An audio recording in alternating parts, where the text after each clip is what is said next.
जय श्री राधे। प्यारे मित्रों, प्यारे भाई बहनों, आज मैं आपको पुरुषोत्तम मास का तीसरा अध्याय सुनाऊंगी। इसके सुनने मात्र से समस्त दोषों का और समस्त दुखों का नाश होता है। भगवान पुरुषोत्तम की कृपा हम पर होती है और भगवान पुरुषोत्तम की कृपा होने पर सभी कामनाओं की पूर्ति हो जाती है। इसलिए हमें पुरुषोत्तम मास में स्नान दान करना चाहिए। अगर स्नान दान नहीं कर सकते तो पुरुषोत्तम महात्म्य की कथा अवश्य श्रवण करनी चाहिए। तो आज मैं आपको तीसरा अध्याय सुनाती हूँ। मल मास का अपमान के कारण दुखी होना। ऋषिगण बोले, हे सुत जी, युधिष्ठिर के मित्र नारायण ने नारद जी से जो उत्तम वाक्य कहे वह हमें विस्तार से सुनाइए। सुत जी बोले, हे ऋषियों, नारायण भगवान ने नारद जी से जो सुंदर वचन कहे थे वे जैसे सुने हैं वैसे कहता हूँ, एकाग्रचित्त होकर सुनो। श्री नारायण बोले, हे नारद, भगवान श्री कृष्ण ने राजा युधिष्ठिर से जो कहा था वही मैं कहता हूँ। एक समय धर्मराज युधिष्ठिर दुर्योधन आदि के छल से जुए में हार गए थे और बड़े बड़े महारथियों के सामने ही दुष्ट दुशासन ने अग्निकुंड से उत्पन्न हुई धर्मपरायण द्रौपदी के बालों को पकड़कर खींचा था और जब साड़ी खींचने लगा तब श्री कृष्ण भगवान ने उनकी रक्षा की। तत्पश्चात युधिष्ठिरादि पांडव राज्य छोड़कर काम्यक वन को चले गए। वहाँ पांडव लोग वनस्पतियों की भांति वन के फल खाकर अत्यंत दुखी पाते हुए रहने लगे। देवकी नंदन श्री कृष्ण भगवान उनको दुखी देख मुनियों सहित काम्यक वन को गई। तब युधिष्ठिर, भीम, अर्जुन श्री कृष्ण भगवान को देखकर मानो देह में प्राण आ गए हों, झटपट उन्हें और प्रेम विहर बल हो बड़ी प्रीति से मिली एवं नकुल सहदेव ने भी शीघ्र ही उनके चरण कमलों में प्रणाम किया। द्रौपदी ने भी कमजोरी वश धीरे धीरे चलकर प्रणाम किया। श्री कृष्ण युधिष्ठिर आदि भाइयों को रुरु मृग के वस्त्र पहने, धूलि से सने हुए रूखे शरीर और सिर के बाल बिखरे हुए दुखी रूप में देखा और उसी अवस्था में द्रौपदी को भी दुखी देख श्री कृष्ण भगवान अत्यंत दुखी हुए। जब विश्वात्मा भक्त वत्सल भगवान ने धृतराष्ट्र के दुर्योधनादि सब पुत्रों को भस्म करने के लिए कोप किया तब उनकी भ्रुकुटियां टेढ़ी हो गई, आंखें चढ़ गई, करोड़ों महाकाल जैसा उनका मुख विकराल हो गया, मानो प्रलय काल की अग्नि की लपटें उठी हुई। दांतों को पीसते हुए ऐसा प्रतीत होने लगा मानो त्रिलोकी को अभी भस्म कर देंगे। जिससे प्रकार सीता जी के वियोग से संलग्न होकर रामचंद्र जी ने रावण पर क्रोध आया था, उसी प्रकार श्री कृष्ण का स्वरूप हो गया।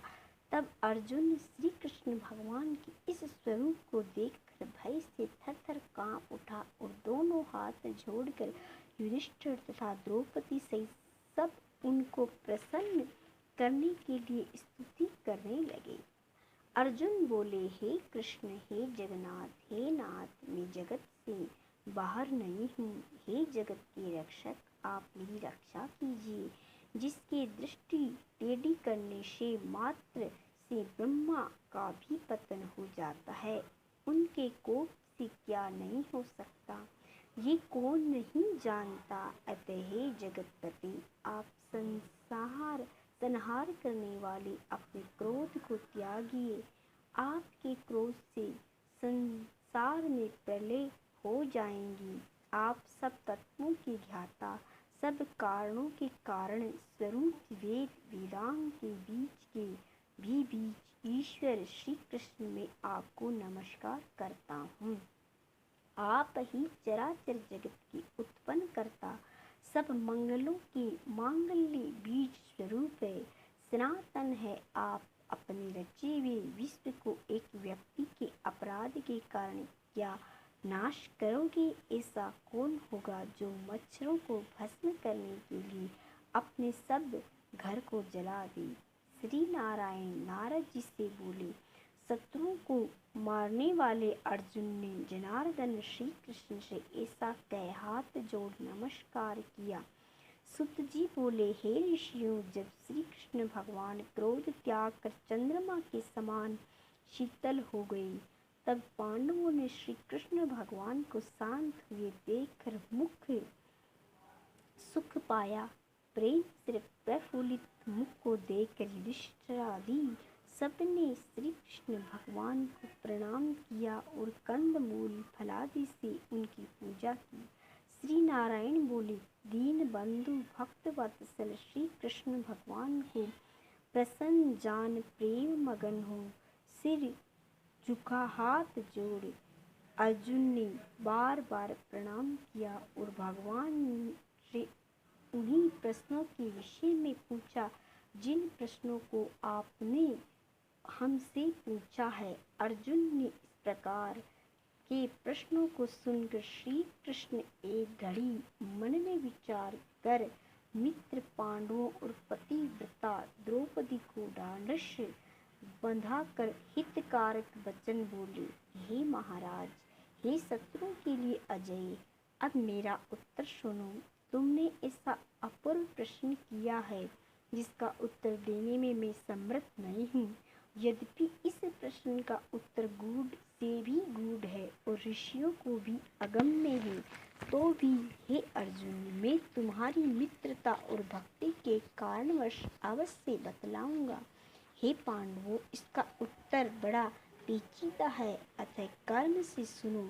चैत्र आदि जो 12 महीने हैं, शुक्ल और कृष्ण पक्ष लव 60 रेणु घड़ी 60 पल या 24 मिनट याम 3 घंटे का समय, त्रियामा 3 पहर की रात्रि, 6 ऋतुएं शिशिर वसंत ग्रीष्म वर्षा शरद और हेमंत। मुहूर्त 12 क्षण या 48 मिनट, दोनों अयन उत्तरायण और दक्षिणायन। हायन वृष संभवत सौर चांद्र सावन और 22 पत्ति युग। सतयुग त्रेता द्वापर और कलयुग तथा परार्ध से लेकर जितने कालवाचक है, एक की संख्या से लेकर शंख महाशंख तक नदियां, समस्त विश्व की सप्त सागर, क्षीर सागर, लवण सागर, दधि सागर, घृत सागर, सुरा सागर, इक्षु सागर, स्वादु सागर, हद अगाध जल वाले कुंड, कालीय हद आदि प्रसिद्ध कूप शब्द, विश्व के कुएं, वापी, बावलिया, पल्प, निर्झर, झरने, लताएं, औषधियां, अनेक प्रकार के वृक्ष, बांस, विविध जाति के पेड़, पीपल, बरगद, नीम, गूलर, पारिजात आदि वनस्पति, बिना फूल लगे उगने वाले पेड़, नगर, गांव, गिरी समूह, गोवर्धन, द्रोण आदि पुरियां, पुण्य पतन, ऋषि पतन आदि, ये सभी मूर्तिमान है जो अपने विशिष्ट गुणों से पूजे जाते हैं। उनमें ऐसा कोई नहीं है जो आपने अपने अधिष्ठाता देवों से वर्जित हो। वे सब अपने अपने समय में पूजे जाने पर फलदाता होते हैं। अपने अपने स्वामी के संयोग के माध्यम से वे सभी सौभाग्यशाली है। हे अर्जुन, कदाचित उस समय अधिक मास आया, उसको सब लोग असहाय, निंदित, अपूज्य, मलमास, रवि संक्रांति से वर्जित ऐसा कहते थे। मल रूप होने से अछूत और शुभ कर्मों के लिए निंदित होने के कारण कांतिहीन, निरुद्धोगी, अत्यंत दुखी, थकित शरीर, चिंता से घिरा मन, मलिन, मुद्दा, पीत रहे, हृदय में धैर्य धारण कर मलमास मेरी शरण में बेकुंड जहाँ मैं रहता हूँ वहीं पहुँचा। अंतर्गृह में गया, वहाँ वह मुझको विनीत भाव से दिखाई दिया।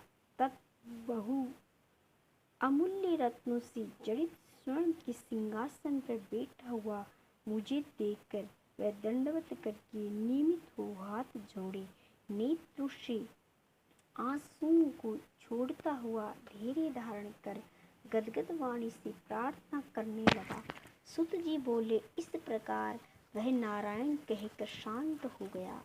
तब नारद जी ने यह सुनकर फिर नारायण से कहने लगे कि अधिक मास जगत के पापों को हरने वाले योगियों को भी दुर्लभ भक्ति से प्राप्त होने वाले पूर्ण रूप विष्णु के पवित्र लोक में जाकर संसार को अभय देने वाले ब्रह्म रूप मुकुंद के पद कमल की शरण पाकर क्या बोला सो सुनिए। तो ये था श्री पुरुषोत्तम मास का तीसरा अध्याय। अगर ये आपको अच्छा लगा तो मेरे चैनल को लाइक करें, शेयर करें, सब्सक्राइब करें। धन्यवाद।